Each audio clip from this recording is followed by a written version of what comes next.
Good morning. Today is June 8, Sunday. Another Sunday for the glory of the Lord. Sa nakaraang linggo, doon ako sa Ilihan, Kabubon, Burbon, Panorte ako. Ngayon, patungo naman ako sa South. Bala kong balikan yung Kayod.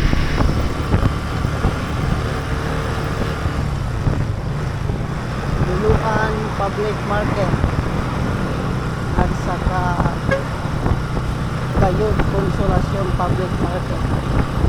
Yung dalawang area na yun, nasimula ko yun noong nakaraang una pang linggo. Ngayon magpapalo up ako, God's will, makadaan yung gawain ng Panginoon. Kasi pag Diyos ang may gawa, hindi posible talagang ma-deliver yung message niya. Siya lang naman nakaalam sa lahat. Panginoon lang. Tayo, worker lamang tayo para sa may naman tayo sa everlasting life, may matatanggap. Parang sahod ba?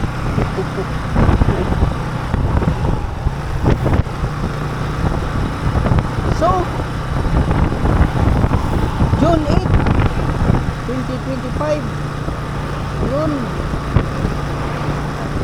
mas 9 na. Tagalan ako kasi ulan, kasi maulan ang panahon ngayon. Minamanmanan ko muna yung sitwasyon. So, malapit na ako. Yan na yung bamboo. Yung palatandaan ko ba? Yung bamboo.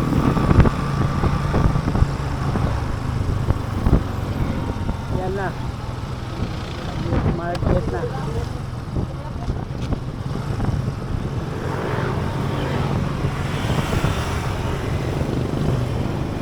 Yung lugar na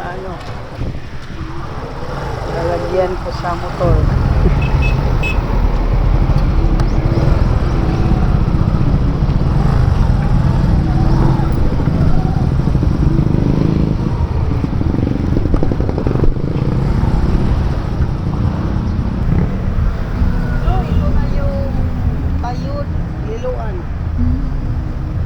Iwan ko ba bakit Kayod, Iluan, saka doon Kayod, Consolacion, puro Kayod. Siguro ang street na to, Kayod. No, yan na. Kayod, Iluan, Market. Yan ang mga papahayag na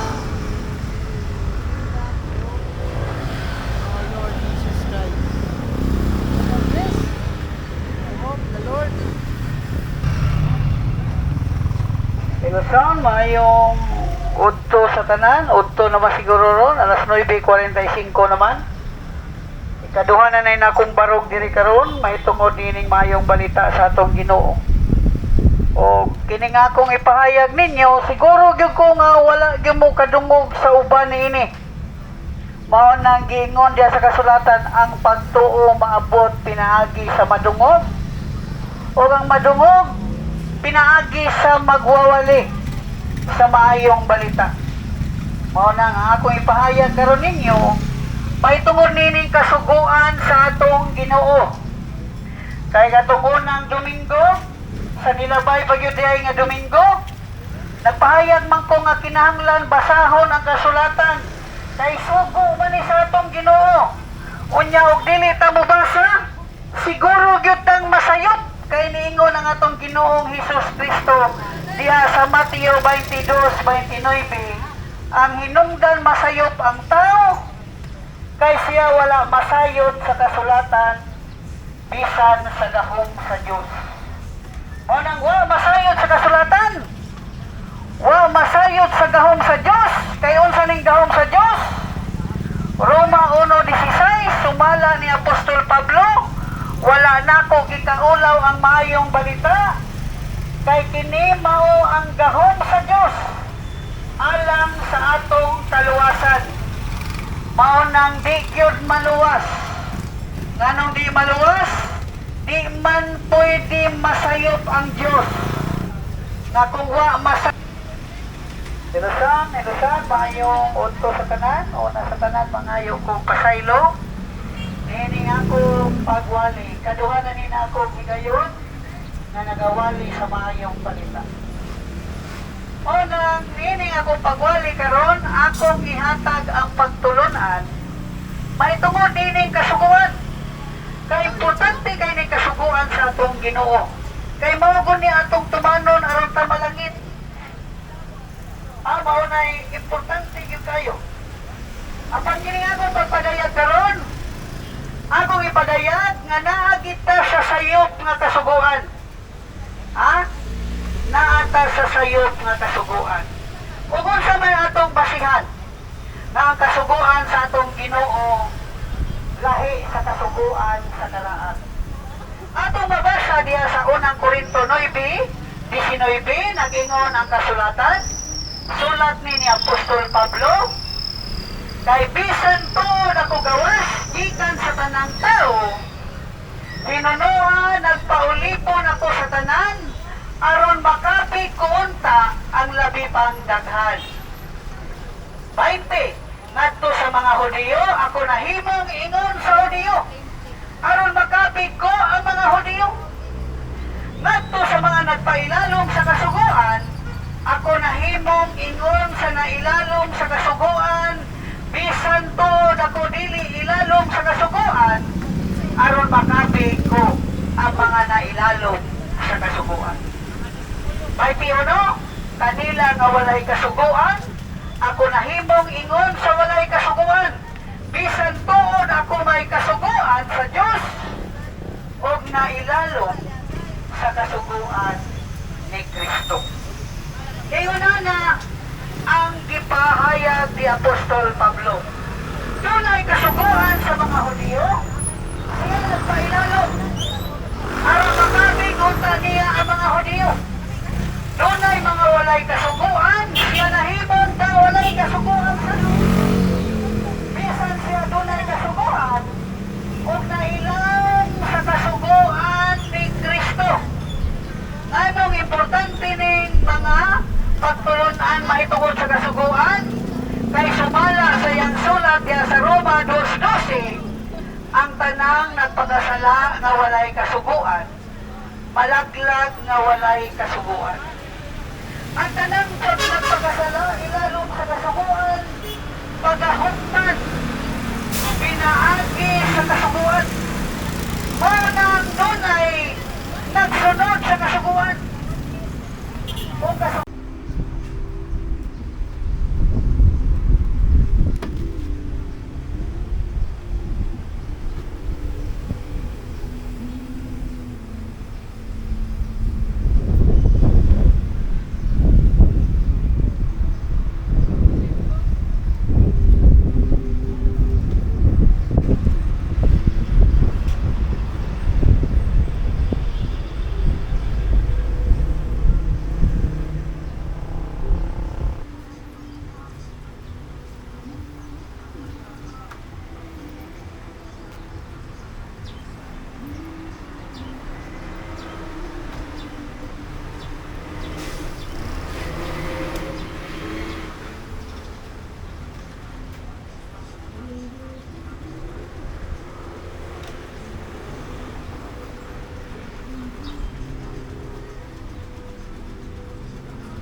commandments, difference.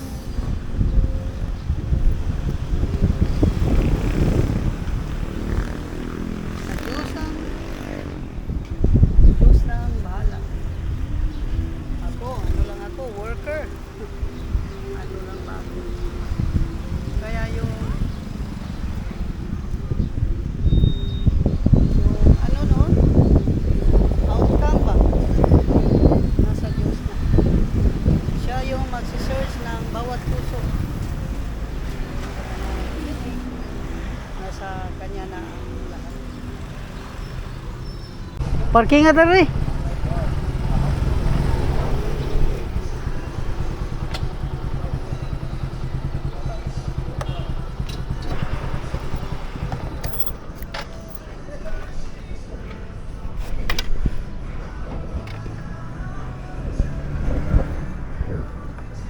So this is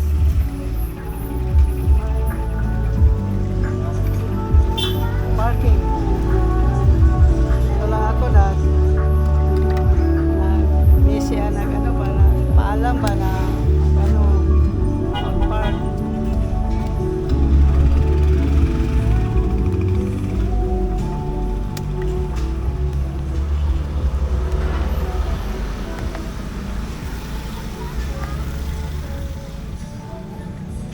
So, hanap ako ng area na makapagsalita ng isa.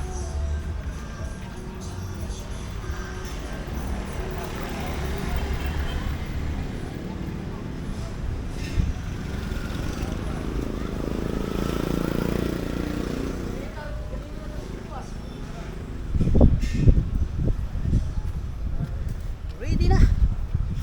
Let's go. Ilusan, mayong udto sa tanan. Udto naman ron, kaya alas 10:55 na. O, pasaylo ako pag samok-samok sa inyong igdulungo. Nagailang ko mga gamayng panahon. Kaya kining mayong balita na sa among Ginoo gahom, Roma 1:16. Sumala ni Apostol Pablo, wala niya gikaulaw kay kini mo'y gahom sa Dios alang sa atong kaluwasan adto pa man ni sa ikaduhang kinabuhi. O nang kita karon ang atong pagtuo sama sa pagtuo ni Tomas, o sa atong pagtuo ni Tomas. Gawas ko makita niya ang Ginoo kuno, mahikapan niya ang Sabad. Di siya motuo. Mao to'y atong pagtuo nga nasunod, to see is to believe. Paunang ang atong makita, kutob ra mas minteryo, wa na ta motuo og langit o impyerno. Nalalang tanan ning kamot ni ini, namurag way katapusan atong kinabuhi. Karon sa ra gyud pagubo sa atong kinabuhi. Dagko man yung paon. Hindi mo saan makaong gagmay. Mausad, di sad makaong gagmay. Kinanglan giday nga ang iyong paon makakitag dagong isda no? Dagong isda may makaon. Pad, makakaon naman na. Ah, makakaon. Makaon man jud na. Magukod man na. Samok sa kini nga ligo. So, tinuod eh. Saan yung pagkakuha? Munay sakit sa kanang kuan. Jigging rod. Awa mga nangaligo.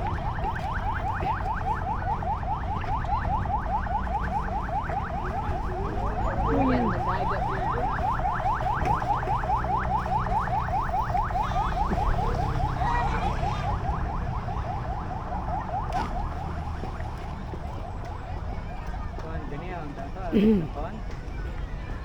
Pag marina ba? Dinhi ka kayo. Pagdali pa, kuan naman paggawas. Ang isda, madali nagsug ang isda. O paggawas na sila o magsug sa na. Sug sa taubon ari na sila dire. Agdam sila ka uno.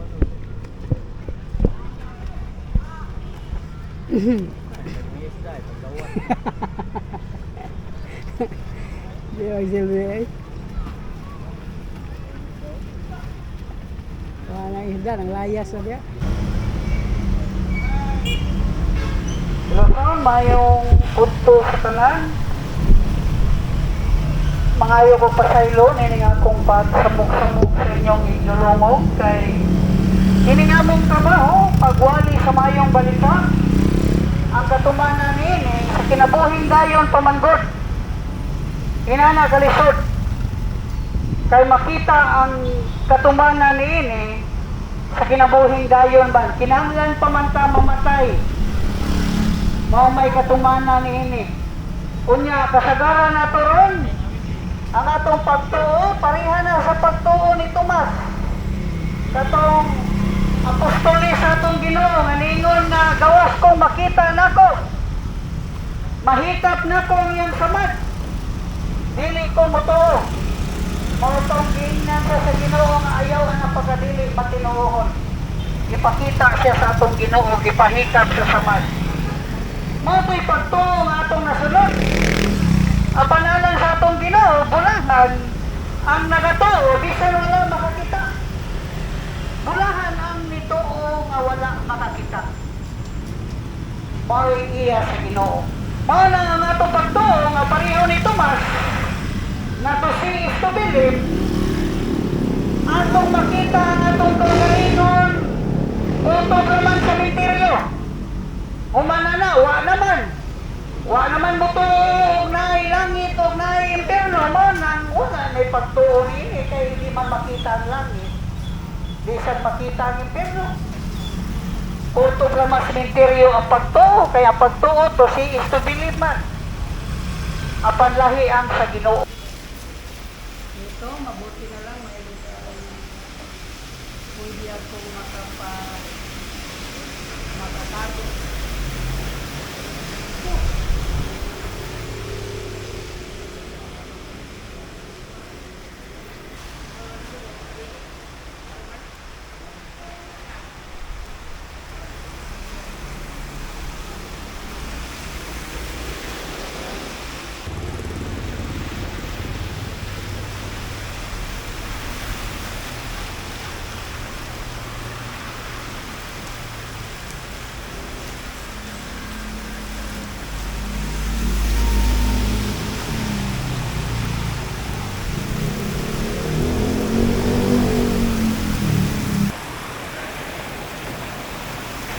Lakas ng ulan. Ang dami ko. Medyo secure naman.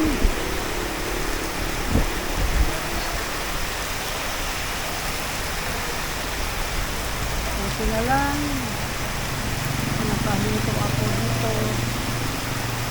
Bago bumuhos yung malakas. Kasi ganina parang ano lang siya. Parang maliit lang na. Ngayon talagang buhos na. Yan. Yan. Sa likod ko.